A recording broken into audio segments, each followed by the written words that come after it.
បាទសូមស្វាគមន៍ការបន្តមកកាន់ព័ត៌មានប្រចាំថ្ងៃពីព័ត៌មានកម្ពុជាស៊ីនស៊ីបន្តទៀតបាទនៅក្នុងវគ្គនេះជាវគ្គសម្ភាសភ្ញៀវកិត្តិយសរបស់យើងហើយភ្ញៀវកិត្តិយសរបស់យើងនៅថ្ងៃនេះគឺលោកសៀងសុបញ្ញានាយកគ្រប់គ្រងនៃវិទ្យាឋានខេមអាស៊ានបាទស្ដីពីមូលហេតុនៃការបង្កើតបណ្ណាល័យអេឡិចត្រូនិកដោយសារនេះអាចចាត់ថាជាលើកដំបូងផងដែរនៅក្នុងរាជធានីភ្នំពេញរបស់យើងដែលលោកមានកំណត់បង្កើតនៅបណ្ណាល័យនេះដើម្បីជាដំប្រយោជន៍ដល់សាធារណជនពិសេសបងប្អូនសិស្សនិស្សិតរបស់យើងអ្នកស្រាវជ្រាវ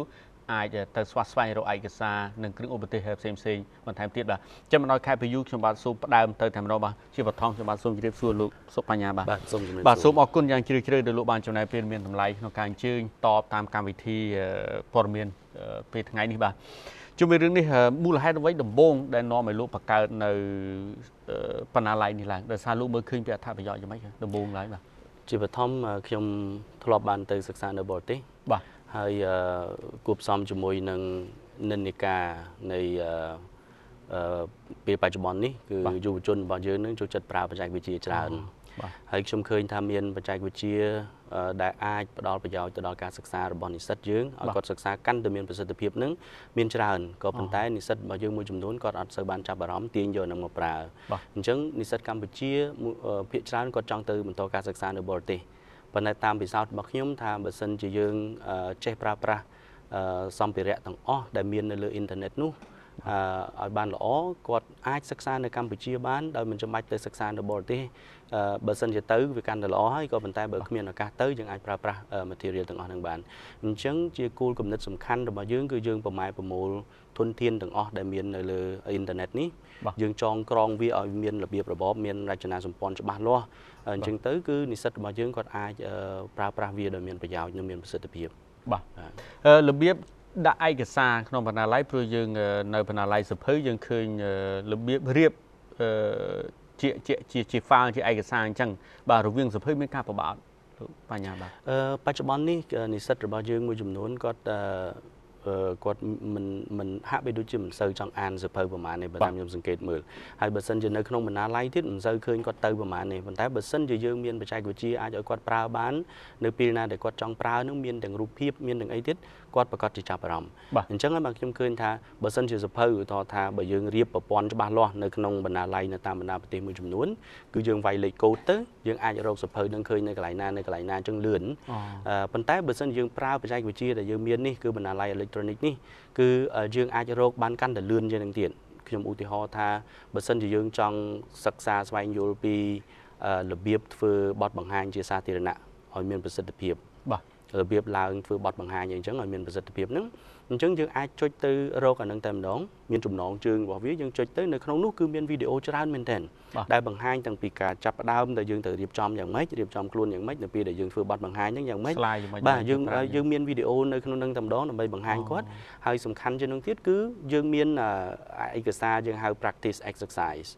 អញ្ចឹងគឺយើងមានលំហាត់ហ្នឹងគឺអនុវត្តផ្ទាល់តែម្ដងហើយយើងមានការកែយើងមានចម្លើយនៅទីនោះតែម្ដងអញ្ចឹងអ្វីដែលពិសេសដែលបងប្អូននិស្សិតរបស់យើងមួយចំនួនអាចសួរខ្ញុំថាទេសម្ភារៈទាំងអស់ហ្នឹងមានអនឡាញមាននៅលើអ៊ីនធឺណិតហើយខ្ញុំអាចប្រើវាពេលណាក៏បានទេខ្ញុំខ្លាចតែអត់មានពេលមើលប៉ុន្តែជាពិសោធន៍របស់ខ្ញុំថាបើសិនជាគាត់ទៅរកខ្លួនឯងទីមួយគាត់ចំណាយពេលវេលាច្រើនទីពីរគាត់ត្រូវការអ៊ីនធឺណិតដើម្បីឲ្យអ៊ីនធឺណិតនឹងដើរលឿនបានគាត់អាច download ទាំងអស់នឹងយកមកមើលបានក៏ប៉ុន្តែដោយឡែកនៅក្នុងបណ្ណាល័យអេឡិចត្រូនិកនៅ Camp ASEAN គឺយើង download រូបវីដេអូនឹងទុកហើយគាត់អាចមើលបានដោយរូបភាពច្បាស់ហើយបន្ទាប់មកយើងមានលំហាត់សម្រាប់ឲ្យគាត់ធ្វើទៀតអញ្ចឹងគឺគាត់អាចប្រើប្រាស់វាបានប្រយោជន៍មែនទែនតែខ្ញុំគិតថាទាំងអស់នេះបើសិនជាយើងមិនចេះទាញយកប្រយោជន៍ពីវាទេវាយើងប្រកាសជាអត់ដឹងថាតើយើងត្រូវរៀនយ៉ាងម៉េចឲ្យមានប្រសិទ្ធភាពទេបាទខ្ញុំត្រឡប់ទៅការរៀបឯកសារដដែលតើរៀបជារបៀបអក្ខរក្រមនៃភាសាផុនគេឬក៏យ៉ាងម៉េចយើងរៀបទៅតាមចំណងជើងពីព្រោះតាមអក្ខរក្រមនោះគឺអាចច្រើនណាស់បាទអាចច្រើនណាស់ពិបាករកប៉ុន្តែនេះគឺយើងរៀបតាមជំនាញតែម្ដងតើគាត់ចង់សិក្សាពីជំនាញអីឧទាហរណ៍តែជំនាញគ្រប់គ្រងទុនធានមនុស្សជំនាញគូប្លង់ជំនាញសរសេរភាសាអង់គ្លេសជំនាញធ្វើគម្រោងជំនាញអីហ្នឹងគឺគាត់មានតែម្ដងហើយគាត់គ្រាន់តែចុចតែមួយបាច់គឺនៅទីនោះគឺមានឯកសារច្រើនហើយមិនត្រឹមតែឯកសារទេគឺដូចខ្ញុំជំរាបចឹងថាវីដេអូគាត់មើលឯកសារក៏បានគាត់អាចមើលវីដេអូក៏បានសម្រាប់គេបញ្យល់តែម្ដងអញ្ចឹងខ្ញុំអាចសួរបងប្អូននិស្សិតយើងបានថាគាត់ចង់ទៅសិក្សានៅសហរដ្ឋអាមេរិកខ្ញុំថា បើទៅសិក្សានៅសហរដ្ឋអាមេរិកក៏ប្រហែលជាសិក្សានៅឧបករណ៍នឹងដែរមិនជាខុសគ្នាហ្មងនេះគ្រាន់ថាបើយើងសិក្សានៅក្នុងថ្នាក់វា two way communication យើងអាចសួរយើងអាចឆ្លើយតបតែម្ដងអានេះវាមិនសូវអាចឆ្លោះឆ្លើយនឹងបានប៉ុន្តែបើយើងត្រង់ត្រាប់ស្ដាប់ប្រើប្រាស់ធនធានទាំងអស់នេះខ្ញុំគិតថាមានប្រសិទ្ធភាពមែនតើជំនួយច្រើនមែនតើជំនួយច្រើនបាទជុំវិញរឿងនេះលោកបញ្ញារសារឿងនេះសំខាន់មែនតើបាទសម្រាប់បងប្អូនដែលបាននឹងកំពុងបន្តសិក្សារបស់ខ្លួននៅក្នុងរាជធានីភ្នំពេញរហូតមកទល់នឹងម៉ោងដោយសារទើបតែបកកើតមិនសិនមិញដែលជារួមដោយសារលោកជាប្រធានចឹងស្រាប់លោកមើលឃើញថាតើមានប្រមាណឯកសារទេដែលយើងអាចជាកណនីខ្លះបានខ្ញុំសូមអធិស្ឋានពិតជាមិនអាចកណនីជាឯកសារបានទេបើសិនជាយើងនិយាយពីប្រភេទឯកសារវិញឯកសារនោះវិញគឺបើសិនយើងនិយាយពីបណ្ណាល័យទោះបីយើងធ្វើអគារប៉ុណ្ណាក៏យើងដាក់មិនអស់ដែរអានឹងគឺជាអត្ថប្រយោជន៍នៃការប្រើប្រាស់សម្ភារៈនៅលើអ៊ីនធឺណិតហ្នឹងគឺមានច្រើនសម្បូរបែបមែនទែនសំខាន់គ្រាន់ថាជួនកាលវាច្រើនពេកទៅយើងមិនដឹងថាមួយណាមានប្រយោជន៍ជាងមួយណាដូច្នេះហើយបានជាខ្ញុំហើយនឹងមិត្តភ័ក្តិរបស់ខ្ញុំដែលគាត់បើកហាងមួយឈ្មោះ Sing Store នៅបាក់ទូកហ្នឹងគឺយើងប្រមូលយកអាណាដែលជាល្អមែនទែនសម្រាប់គោលបំណងនៃការអប់រំហ្នឹងយកមកចងក្រងវាឲ្យទៅជាលំដាប់លំដោយមានលំដាប់លំដោយច្បាស់លាស់ហ្នឹងដើម្បីឲ្យនិស្សិតយើងសិក្សាបានងាយស្រួលហើយនឹងឆាប់រហ័សមានប្រសិទ្ធភាពហើយដោយលោកសំផនលើកឡើងអញ្ចឹងខ្ញុំគ្រប់គ្រងទាំងស្រុងថាវាពិតជាមានប្រយោជន៍សំខាន់ណាស់នាពេលបច្ចុប្បន្នហ្នឹងសម្រាប់និស្សិតយើងបើសិនជាគាត់ចេះប្រើប្រាស់បច្ចេកវិទ្យាបាទអញ្ចឹងសរុបទៅជាឃ្លាំងនៃចំណេះធំមែនទែនបាទរឿងដដែលលោកសុបញ្ញាលោកមើលឃើញថាតើសង្ឃឹមថានិស្សិតរបស់យើងលោកមានចំណាប់អារម្មណ៍អីខ្លះដែរក្រោយពីសម្ពោធមិនសិនមិញខ្ញុំចាប់អារម្មណ៍ឃើញថានិស្សិតមួយគាត់បាននិស្សិតម្នាក់ដែលខ្ញុំបានជួបគាត់ហ្នឹងគឺគាត់បានប្រាប់ថាខ្ញុំសូម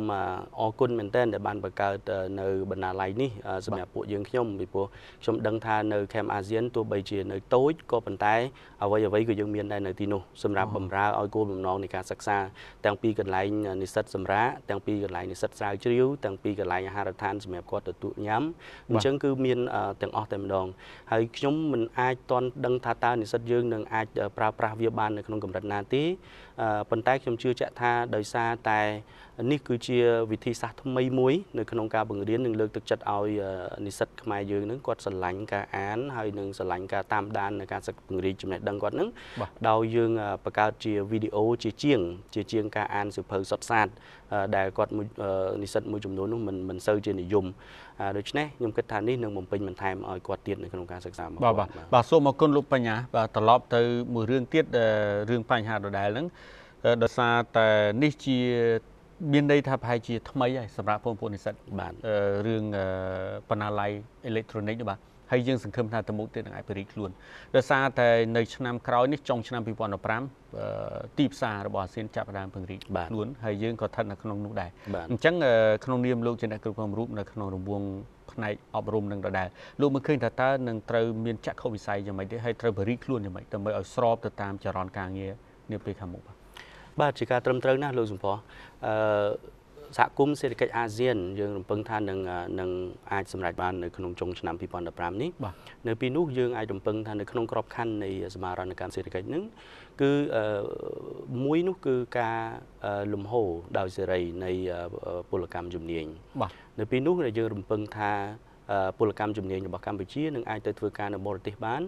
នៅក្នុងវិស័យចំនួន8ដែលគេកំណត់នៅពេលបច្ចុប្បន្ននេះហើយគេក៏អាចមកយើងបានដែរដូច្នេះយុវជនរបស់យើងត្រូវតែមានសមត្ថភាពពេញលេញទាំងជំនាញនិងភាសាបរទេសពីព្រោះយើងនឹងប្រើភាសាអង់គ្លេសជាភាសាយានជាភាសាការងារនៅក្នុងក្របខ័ណ្ឌអាស៊ាននេះដូច្នេះខ្ញុំចក្ខុវិស័យផ្ទាល់ខ្លួនរបស់ខ្ញុំតែម្ដងក៏ហើយនឹងចក្ខុវិស័យនេះគឺថាទទួលបានការគ្រប់គ្រងពីគណៈគ្រប់គ្រងរបស់សាលាទាំងអស់ហ្នឹងគឺយើងជំរុញធ្វើយ៉ាងម៉េចឲ្យនិស្សិតកម្ពុជាយើងអាចប្រើប្រាស់ភាសាអង់គ្លេសបានស្ទាត់ដូចយុវជនសង្ហបុរីម៉ាឡេស៊ីឬក៏ហ្វីលីពីនចឹងដែរនៅក្នុងតំបន់របស់យើងនេះហើយបណ្ដាប្រទេសដទៃទៀតក៏គេជំរុញឲ្យយុវជនរបស់គេខំប្រឹងដែរភាសាអង់គ្លេសនេះហើយនឹងជំនាញដូច្នេះជាទស្សនវិស័យរបស់យើងខ្ញុំគឺចង់ឲ្យនិស្សិតកម្ពុជាយើងនឹងមិនមែនត្រឹមតែសិក្សានៅក្នុងថ្នាក់ទេប៉ុន្តែគាត់អាចដឹងអំពីអ្វីដែលកើតឡើងជុំវិញគាត់នៅជុំវិញពិភពលោកនិងនៅក្នុងតំបន់របស់គាត់អញ្ចឹងតាមរយៈការសិក្សាតាមបណ្ណាល័យអេឡិចត្រូនិកនិងមានរូបភាពជាវីដេអូទាំងអស់នេះគឺហាក់បីដូចជាគាត់កំពុងតែសិក្សាជាមួយនឹងលោកគ្រូអ្នកគ្រូដែលនៅតាមបណ្ដាប្រទេសនីមួយៗទាំងអស់នោះដែរដូចជានៅសហរដ្ឋអាមេរិកឬក៏នៅអង់គ្លេសឬនៅសិង្ហបុរីអញ្ចឹងដែរនៅសិង្ហបុរីអញ្ចឹងដែរបាទត្រឡប់ទៅរឿងការអប់រំដដែលលោកបញ្ញា រឿងអប់រំនេះជារឿងសំខាន់ដែលមិនអាចខ្វះបានទេបាទរឿងនេះលោកមើលឃើញថាតើបងប្អូននិស្សិតរបស់យើងបានឆ្លើយតបទៅនឹងកម្រិតទីផ្សារហើយនៅនាពេលបច្ចុប្បន្ននេះយើងនៅមានកម្រិតនៅមានយុវជនតិចតួចនៅឡើយកម្រិតភាសាទាំងកម្រិតភាសានឹងនៅមានកម្រិតតិចតួចនៅឡើយដែលខ្ញុំគិតថាយើងមិនគួរមើលរំលងទេហើយយើងទទួលស្គាល់ទាំងអស់គ្នាថាយើងត្រូវពង្រឹងគុណភាពឧត្តមសិក្សានៅកម្ពុជាហើយយើងពង្រឹងសមត្ថភាពវិជ្ជាជីវៈពីព្រោះនាពេលបច្ចុប្បន្ននេះបញ្ហាសមត្ថភាពស្នូលគឺជារឿងមួយ core competency គឺជារឿងមួយប៉ុន្តែរឿងមួយទៀតគឺការ mismatch រវាងជំនាញរបស់គាត់នឹងជាមួយនឹងទីផ្សារការងារដែលកំពុងត្រូវការវាអត់ទាន់ឆ្លើយតបទេហើយនឹងយើងមិនទាន់គិតដល់ទីផ្សារនៅក្នុងក្របខ័ណ្ឌអាស៊ានផងអញ្ចឹងទេបានខ្ញុំគិតថានៅពេលដែលបងប្អូនសិក្សាភាសាអង់គ្លេសបានពូកែស្ទាត់ហើយគាត់ប្រើជាយានទេគាត់ត្រូវការជំនាញមួយទៀតហើយគាត់ត្រូវការកលេចមើលទៅលើឱកាសទីផ្សារនៅក្នុងកម្រិតតំបន់តែម្ដងបាទខ្ញុំត្រឡប់មកបណ្ណាល័យដដែលវិញលោកមានបញ្ចូលភាសាជាតិនៅក្នុងនឹងអត់បាទនាពេលបច្ចុប្បន្ននេះយើងមានដែរក៏ប៉ុន្តែមានតិចតួចណាស់បាទនេះខ្ញុំសូមអធិស្ឋានដែរដោយសារតែយើងត្រូវការទុនធានច្រើនណាស់ដើម្បីប្រើប្រាស់វាឲ្យទៅជាភាសាជាតិនោះហើយខ្ញុំគិតថានឹងត្រូវការពេលវេលាមួយចំនួនបាទជារួមទៅមុខទៀតលោកនឹងពង្រីកតាមសាខាទៅឬក៏កន្លែងលោកមានតែមួយនៅរាជធានីនេះនេះបច្ចុប្បន្ន Camp ASEAN មានតែមួយទីតាំងទេនៅខាងលិចផ្សារអូឡ িম্প ិកហ្នឹងតាមផ្លូវ205ជិតភោជនីយដ្ឋានខ្មែរថៃអូឡ িম্প ិកហ្នឹងប៉ុន្តែជាទស្សនៈជាផែនការយុទ្ធសាស្ត្ររបស់យើងគឺនៅក្នុងឆ្នាំ2017យើងនឹងបង្កើតសាខាមួយទៀតហើយយើងនឹងបង្កើតយើងនឹងបង្រីកខ្លួនទៅខេត្តបាត់ដំបងមួយទៀតហើយនឹងខេត្តសៀមរាបនិងបណ្ដាខេត្តមួយចំនួនទៀតហើយគោលបំណងដែលយើងមាននៅក្នុងផែនការយុទ្ធសាស្ត្ររបស់យើងនោះគឺយើងចង់បញ្ជ្រាបចំណេះដឹងពីអាស៊ានទៅដល់យុវជនយើងដើម្បីឲ្យចូលរួមចំណែកនៅក្នុងកម្រិតណាមួយនោះឲ្យយុវជនរបស់យើងត្រៀមលក្ខណៈដើម្បីចូលរួមប្រកួតប្រជែងនៅក្នុងទីផ្សារអាស៊ានតែម្ដងបាទជុំវិញរឿងនេះនៅពេលដែលសាធារណជនពិសេសគឺបងប្អូនរបស់យើងដែលលោកចង់ទៅស្រាវជ្រាវទៅមើលទៅអាននៅក្នុងបណ្ណាល័យរបស់លោកនឹងតើមានលក្ខខណ្ឌអីខ្លះដែលអាចងាយចូលទៅបានជាបឋមអត្ថិភាពគឺសម្រាប់និស្សិតនិងសិស្សានុសិស្សនៅក្នុង Camp ASEAN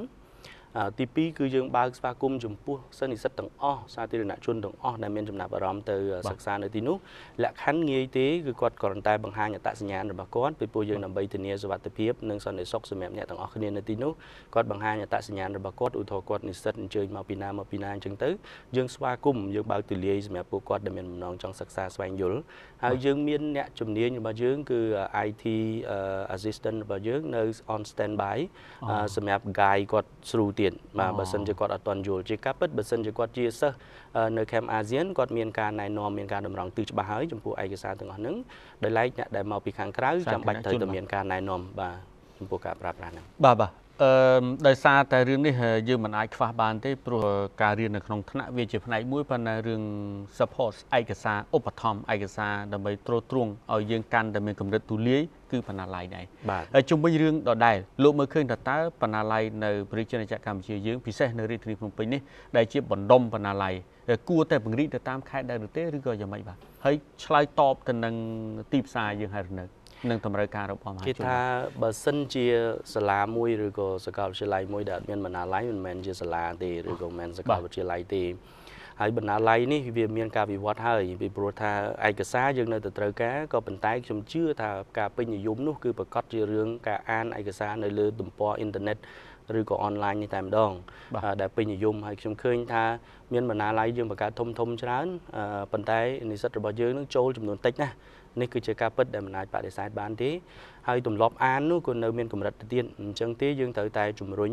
យុវជនរបស់យើងឲ្យគាត់ស្រឡាញ់ការអានហើយនិងស្រឡាញ់ការសិក្សាតាមរយៈដូចខ្ញុំជំរាបអញ្ចឹងថាមេរៀនដែលមាននៅលើប្រព័ន្ធអ៊ីនធឺណិតនេះដែលសំខាន់ជាជាងការប្រើប្រាស់តែ Facebook ឲ្យទៅមានអ៊ីនធឺណិតប្រើ Facebook ប៉ុន្តែដោយលោកសម្ផស្សលើកឡើងអញ្ចឹងថាបើសិនជាយើងអាចមានលទ្ធភាពបញ្ជ្រាបវាទៅដល់ខេត្តទៀតនោះខ្ញុំគិតថានោះគឺជាចំណុច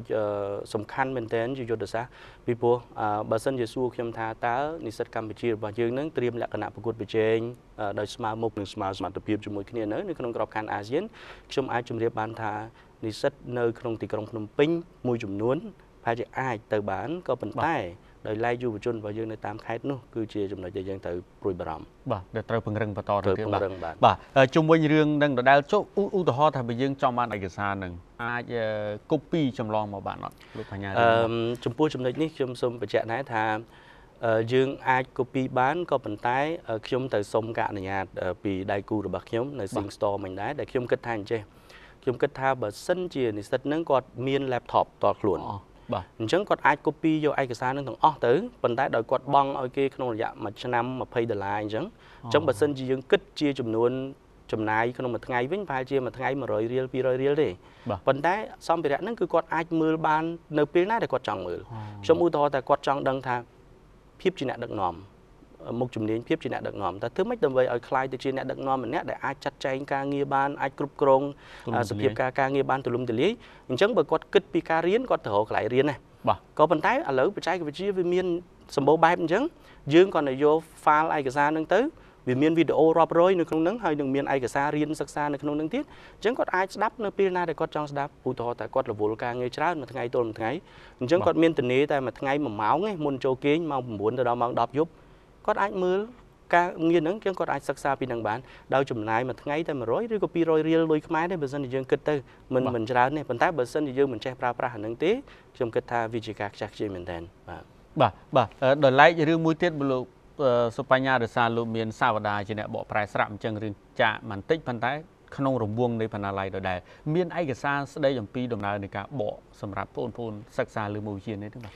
ខ្ញុំកំពុងតែតាក់ទងជាមួយដៃគូរបស់ខ្ញុំនៅតៃវ៉ាន់